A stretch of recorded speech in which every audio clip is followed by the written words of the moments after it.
Hey there, friendlies. Welcome to episode 2, the Dribs Drams YouTube channel, and I guess the first actual review. As I said in my first episode, I had something exciting to share with you guys, and it's this, the Classic Laddie by Bruichladdich. The reason I'm excited about this is because, as I said in my previous episode, maybe a little snobbishly, that most of my whiskey experience is with, private labels or, independent bottlers or like that bottle of Octomore that it killed me when it was finished and stuff like that. What I got from the Octomore was that I like Bruichladdich. I want to know if I like their more off-the-shelf offerings as much as I love that Octomore. Bruichladdich is an interesting distillery too. It's been around since like 1881. It's had a bit of a rough ride. It's on its, I think, third owners right now, which is, I believe, the same company that owns Cointreau. I don't remember the name of it, but it'll be on screen somewhere. They're situated on Loch Indal, which is, I think, on the westernmost side of Islay. So I'm looking forward to getting a little bit of maybe ocean air in this bottle, because apparently it's very close to the coast. I don't know. I really like the aesthetic that Bruichladdich has going. Probably a result of one of their, the buyouts, one of the newer owners. This bottle here hits not all, but the vast majority of my check boxes, okay? We're at 50% ABV, which I guess would be 100 proof for you Americans out there. No caramel coloring, non-chill filtered. So what I'm looking for is whether or not we'll see a little bit of that malt mist that Ralphie talks about. I don't know if it's quite cold enough out for that, but we'll see. The one thing I would ding it for is there's no age statement on this bottle. But you know what?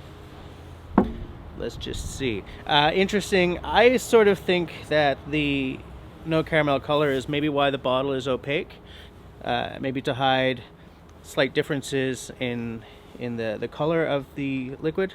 If you're a big ticket Scotch maker that's owned by one of the big companies, then very often there'll be that caramel color in just to unify the product. So I'm thinking that's why we're talking about an opaque bottle. Some other guys who do it like the Ardbeg 10, that's a green bottle because apparently that's also no color.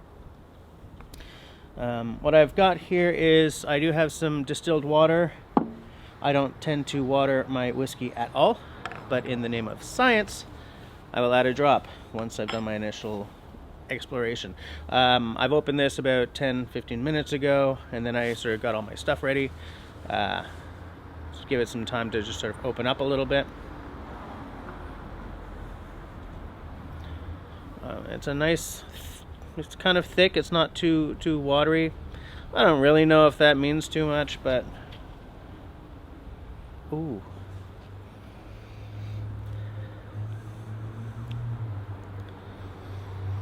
I'm nosing it with my mouth open, trying to take air in. My first nosing was with my mouth closed. I just feel that it works better for me, sort of to get that first punch and then open my mouth to get more of the sort of the holistic experience.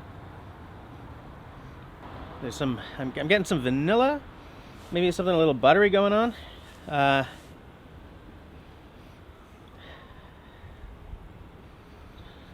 Bit of that sort of salt air, I think. There's definitely kind of a seaside thing happening with a hint of pepper, a hint of pepper. Is there a berry in there of some sort, like a cherry or?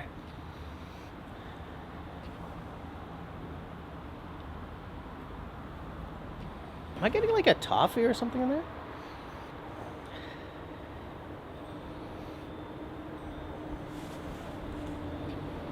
Yeah, there's like a toffee thing happening. I'm gonna give it a little sip.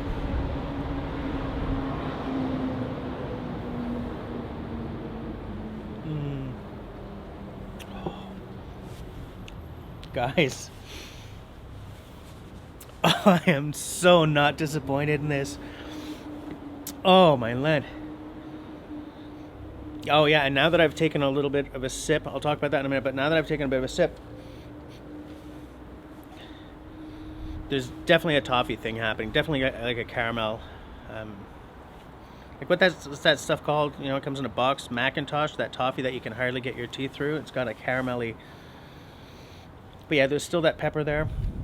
Let me take another sip.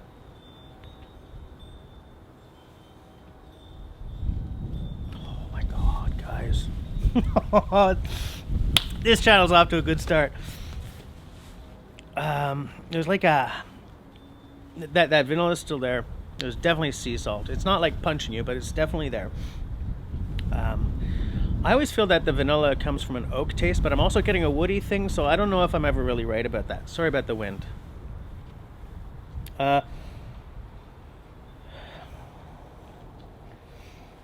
It's definitely minerally.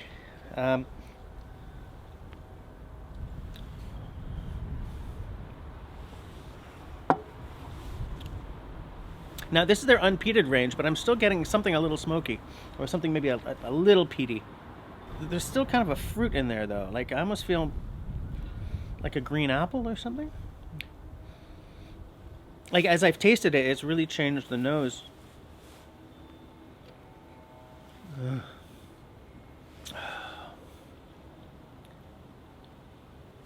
The toffee's still there, but it's not quite as forward as it was.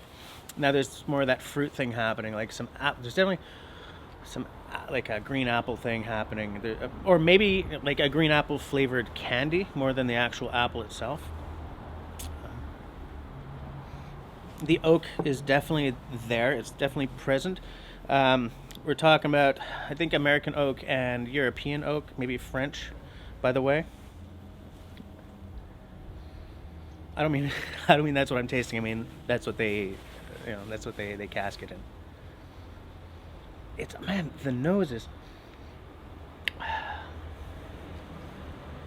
You know, it took me a long time to get into unpeated whiskeys.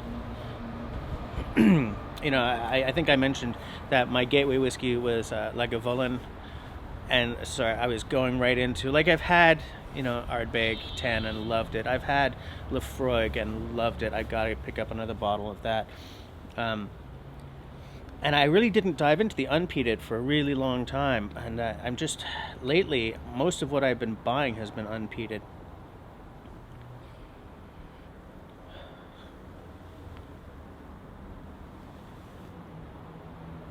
Yeah, it's got such a good mouthfeel to it. Like, the taste is so present. But it doesn't claw at you as you take it into your mouth and swallow it. So for the finish, the toffee comes back. I think I'm getting a honey thing as well in the back. I think, like, especially.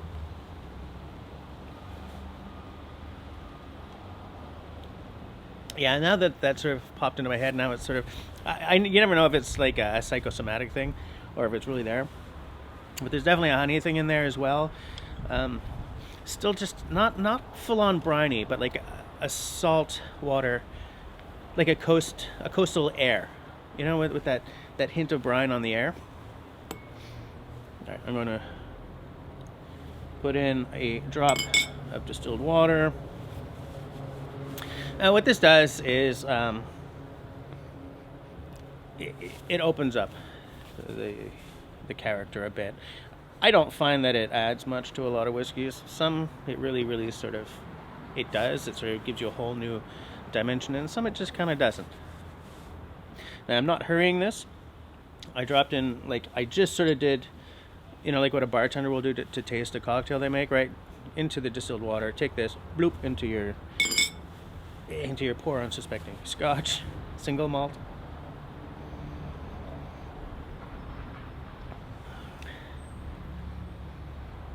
That's changed it, but you know what? It's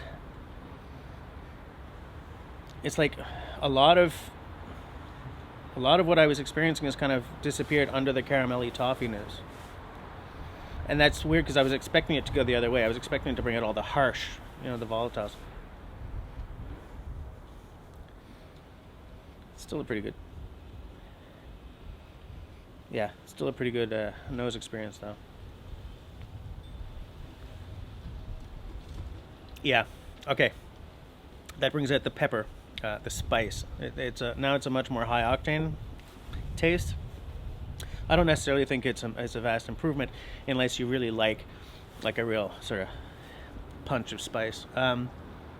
Like the sweetness is still there. There's still a little toffee, a little honey under it, but it's subsumed by the peppery notes and the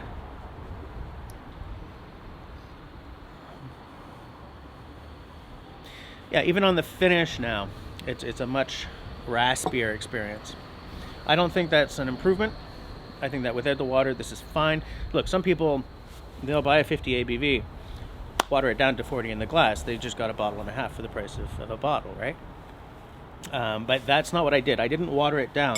When you're just going bloop, you're not watering it down. What you're doing is adding a drop of water to let the beverage bloom. And I'm okay with it not having bloomed. I think that before I added the water, I would definitely give this very, very, very high marks. This could be one of my favorite off the shelf whiskeys so far. As I said, I've maybe only had about maybe about a dozen off the shelf whiskeys, but yeah, I would definitely.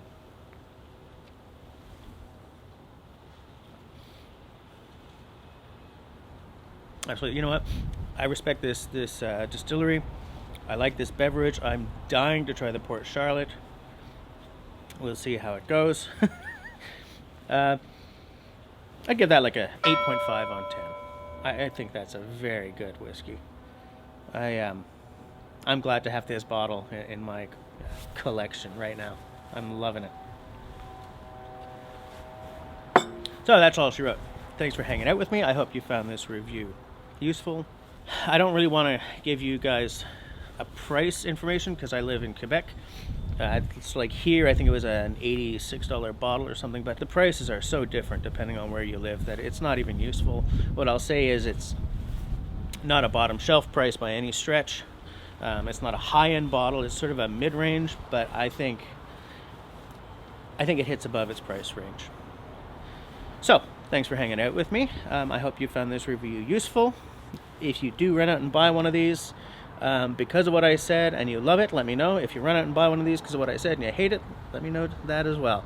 And if you have a lot of experience with this, let me know if my tasting sort of hit close to what yours was. So yeah, if you like what I'm doing here, then please subscribe, comment below, leave me a thumbs up. If you don't like what I'm doing here, that's all right. Leave me a thumbs down. Thanks for watching, guys.